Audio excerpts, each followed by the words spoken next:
Yeah, so we're looking back at a successful trade mission. Of course, we have to look at the results later on, but we had in total 50 matches. With 13 companies, we came to Suriname. In total, they met with over 50 companies here in the island. Several companies within these 13 already had a deal, so that's really good news. And besides that, I joined the Chamber of Commerce, joined as well the minister to several meetings with different ministers, which were very successful. They're very open for Aruba.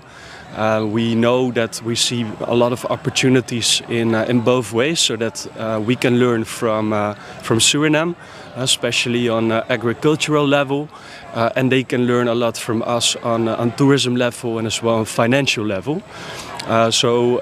Within these 3 days, I'm pretty tired. We did a lot here in Suriname. This illustrates the importance of having a Chamber of Commerce active, and also the important role that it has in the business community in Aruba.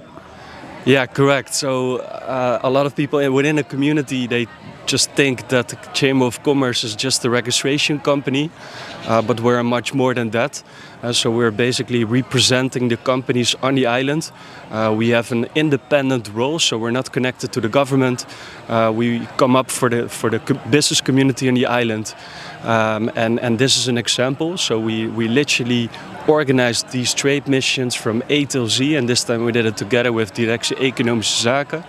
We came here, we did all the business matching with the companies here in Suriname, and it was a success, it was a wrap. And next to that, of course, Chamber of Commerce is organizing a lot of different trainings, over 30 trainings per year, and an annual business seminar. So the Chamber of Commerce is doing much more than just as a registration company.